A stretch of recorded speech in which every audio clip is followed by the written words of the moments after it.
19 keys, and this is high level conversation. You have to step away because then the mind has become diseased to a point to where it's dangerous to be around them because you can't trust a person, right, that does not believe truth. So thus creates a schism for the rise of the Tao man, right?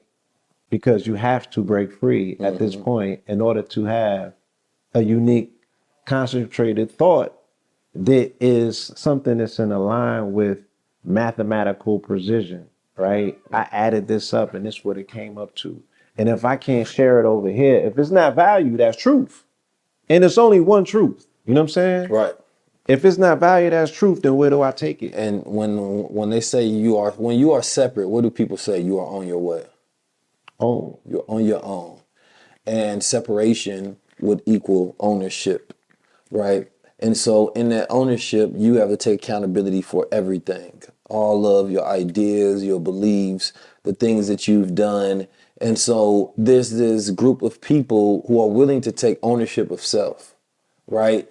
This level of intellectual sovereignty to say that I understand that my mind works very well. And you can tell me that this illusion is real. But if A, B, and C does not add up, then I don't believe what comes next is D. Pause. Right? I believe that everything has to be in a mathematical order and formulaic. sequential. It's sequential. It has to follow the pattern of the universe. The universe follows mathematical code. Who am I to want to operate off something different? As we talked about with Billy Carson, there are Indinka codes, right? When we look at everything in the movies of the Matrix, they see everything based on codes and numbers. We do everything in our world based on that. So, you know, shout out to Larry June. If the numbers ain't right, it ain't a good job. You know what I'm talking about? Everything got to be organic. But the days that we have now, people got concentrated information from illegitimate sources and they out there pushing it as if it's good. And for me, you know, it's about, you can't make change without common sense. You feel me? And people don't have it. So you have to gather a group of people who have that common sense in order to make change. Right. And so I rock with those who can think, which the leaders are often, right? The people who know how to think are often the leaders. The people who sell you the illusion don't believe it. That's what you got to understand. When they come out, like let's say, you know, the owners of TikTok or, you know, the owners of Apple and be like, hey, don't overuse our product. That means that they don't believe the product they're selling. When they say my children don't use children product, don't. Right? Then that's not a household product in their own household. I mean, it's not family friendly. Right. It's not family friendly. Which means it's not future friendly.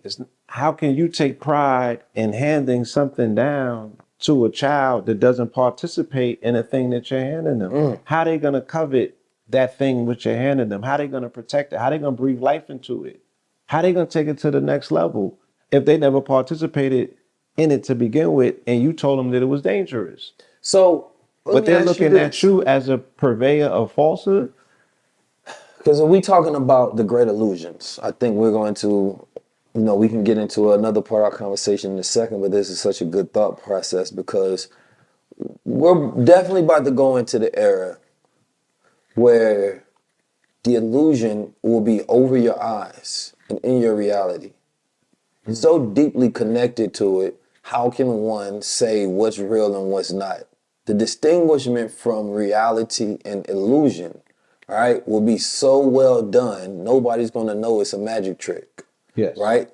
When you sleep and you don't know you're dreaming, you have no control over it. It's the machinations of the mind putting you in situations whether you want to or not, right? Controlling where your conscious go. And that experience, right, on a neuron level is real, right? This is scientifically known. So that means that once you understand that, you have to understand the way the brain works. So when spatial reality comes, right, information is readily available. People can conjure up whatever reality they want to. You know, you can have a whole relationship with a sentient AI being that will talk nice to you all day long, right? And for a person to break out of that reality, the same way it goes from porn to a real relationship and sex, there's this disconnect right? Because of your expectations, this new reality that's in your mind, that's connected to your senses of belief, right? So it's going to be hard for people to distinguish saying that, wait a minute, no, this is authentic versus this is synthetic, right? I mean, right now, I can't tell when a girl hair is synthetic or authentic. You know what I'm saying? Simultaneously, things are happening, right? So we're seeing the advent of man combining himself with machine, right, to become slightly a little bit more autonomous to a degree where he's not going to be in control of his thoughts. And I don't think that he wants to be at this point. That part. At this point, right? But then we're looking at body augmentation become a thing as well, right? Where the thing that you are physically seeing, you can't tell, right? Now you got to look for the markers and the signals to be like, does this body proportion go with this body? You know what I'm saying? So there is a That's transitioning taking place. Yeah. Right? Humanity is becoming transitioned in a multiplicity of ways. And like I said, and we're living in the dawning where people already acquiesce to this, whether they want to admit it or not. You sign off by being complacent. You sign off by not, rising up and challenging a particular thing that threatens to become a societal norm. So when alternative facts and alternative realities became something that we felt didn't have nothing to do with us because we have our truth, right? Look how it's become all encompassing.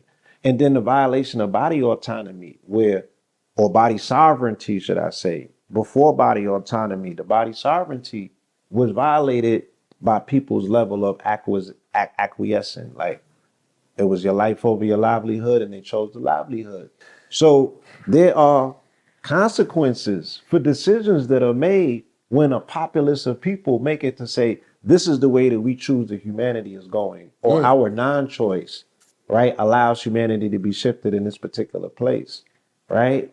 So body sovereignty is under full attack by people who are deciding to do that to themselves, and then people who are non-decisive in the process, and decisions are being made for them. It kind of gets me to the question, like, the idea of body autonomy. Is your body yours if your mind isn't? Right? Because if I can, it's like a pimp. A pimp control your self-esteem. He controls what you do with your body. You're doing something every single day to degrade and destroy yourself because somebody else has a hold of your mind, right? The way you see yourself, the way you feel about yourself. Right. Right? So whether that's the algorithm, because we blame man and woman about a lot of things. We don't blame machine about a lot, right? It's the machine nowadays that's telling you things. When you go down that algorithm, you can be mad at the people you see, but who's showing you those images? The algorithm that knows you. Right. Allegedly, right. You see something that you didn't like and you interacted, they're going to show you again so you can interact. That's not man that you're really mad at. Who's pressing your buttons and tinkering with your insides? Right? Pause. That's machine. Yeah. Right? So when we look at that, then we have to say, okay, number one, the machines have already tinkered in the human lives the way we see and feel about ourselves. It's very hard pressed to go and find a woman without a filter. And this is creating a great level of body dysphoria because you think you need to be represented in an artificial manner in order to be approved. And this is sad to me because, it's the same way a man has to feel like he has to be represented by money in order to be approved, right? And so everybody's creating these artificial lives, right? Presenting this to the world, right? So that people who don't know them can accept them. And it's destroying both of their self-esteems because they're not connected to the illusion because it's not their reality. So if somebody thinks you're rich and you're not, and you go home and you're like, fuck, but I ain't got no money though. You know what I'm saying? Somebody thinks you're beautiful, but when you look in the mirror, you're like, damn, I don't look like that. They like something that's not me. Or when they take off their full face filter. That's what I'm talking Not about. only a camera, we talking makeup too. Double filter. She got the make. I seen a woman, she had the makeup filter on the makeup. How you got to filter out the makeup? This is bad.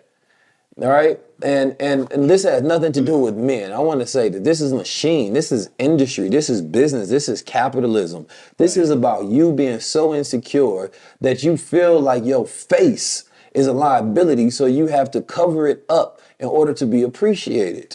And the problem is that when you look very good in the illusion, right, now you're setting up this expectation, right, that you're always going to look this good.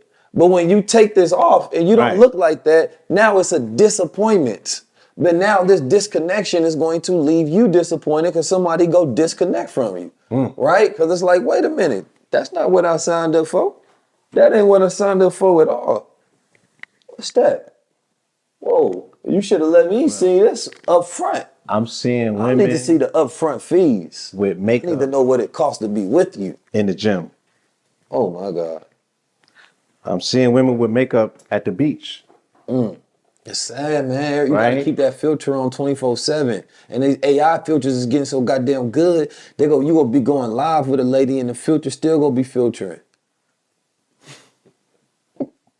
You can't FaceTime it. It's gonna get so bad, but listen, don't have the glasses on. They gonna have the glasses on where there's probably gonna be a service where if somebody looking at you through the glasses, then it's automatically filter on your face. Well, you ain't gonna be able to see ugly no more. You know what I'm saying? You put the beauty filter on, everybody got a filter everywhere you go. Imagine that, you just walking around, you ain't seen one ugly chick all day. But But everybody look good in the glasses. I think that they're gonna have a They Live feature in the glass as well, where you can remove all filters and see people exactly for who they are. Oh, blue pill. You a dangerous man right there, boy. You a dangerous man. They're gonna have an aura reading app in the glasses, and they're gonna have one where you can drop filters and Undisclosed glamour lying to you. yes. So The you know what I ugly mean? app. Undisclosed glamour lying to you. Ugh. Oh, boy, cold with it. So we have to take into account, once again, like I said, that's an extension of the acquiescence to artificial reality that we are part of. We're all in the bubble. We're all part of this. We're all in this fishbowl together post 2016 at least. You know what I'm saying? Where the administration, whoever sits in that seat of power, right, is the head of the state. And the head of the state is responsible for the mentality of the state for which they override or they preside over. That's why he sits in the Oval Office, because he's giving birth to something. So if he said, look, I'm living in an alternative reality and dimension, you feel me? Y'all have every right to as well. And we, the people are not, they have not exited, nor will they be able to exit.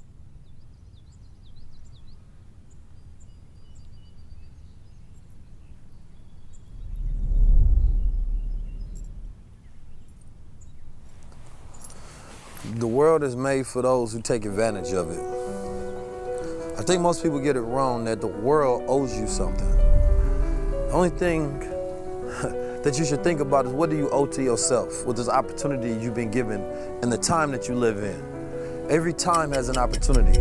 From the 1910s, 20s, 30s, 40s, 50s, 60s, 70s, 80s, 90s, 2000s, and now here we are in 2022 with new technology that you can take advantage of. New opportunities that you can utilize to live the quality of life that you want to, but it also requires you to have the type of quality of education that exposes you to the right tools and you have the right mindset on how you're going to use it. See, everybody can go to college, but it's not about just going to college and getting an education. It's about the network that you have, because people are more important than knowledge. You can know all that you want, but if you don't know the right people, you have no ability to go anywhere further, because people open the doors, not knowledge. See, the understanding of that is meaning that you need to be surrounded by the right community. You need to have the right teachers. You need to be on the right network. And you don't just need to be introduced to new people and new knowledge, but the right people and valuable knowledge. See, valuable knowledge is knowledge that you can use to start transforming your life in a manner to where you can actually see change. I don't just want you to learn about blockchain. I don't just want you to learn about NFTs and DAOs and artificial intelligent tools, new trading systems and new algorithms that you can utilize to give you cheat codes to life, to where anybody, whether you're a beginner or whether you're a master, can utilize. Even though all that's going to be in there, what I really want to do is to give you an opportunity to understand life and to be around other people who want to understand life and how to make changes to where we're not asking about what's going to be the future. What's going to be the and we future? put it in the palm of our hands and we decide what's going to be the future by having the ability to shape and mold it in our own image. Block world order are those who want to be the 1%, the new 1%, the 1% who have the knowledge of self and the knowledge of the world and the tools and the technology and who have access. Access has always been the common denominator and factor that separates those who have and those who have not. See, once you gain access, you gain power. You understand me? It's not enough to know where the door is if you don't have access to get inside. If you don't have access to get inside. So, with the blockchain, understanding exactly where to start, how to start, and getting the cheat codes to be able to change your life is the key to the block world order. And what we do is we utilize what already exists to build what we want because we are alchemists. Not just manifestors.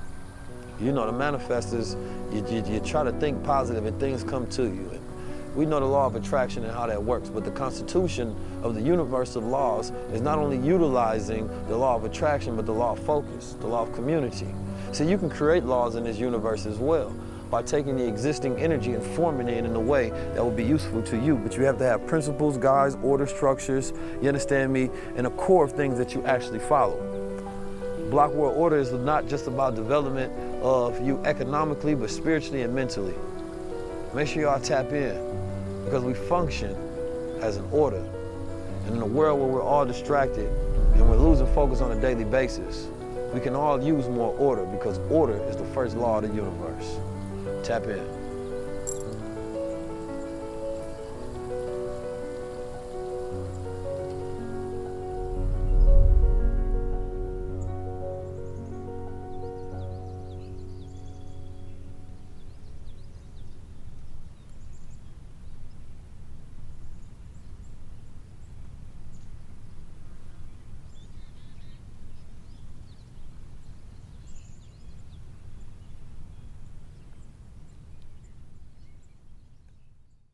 I'm 19 Keys, and this is High level conversation.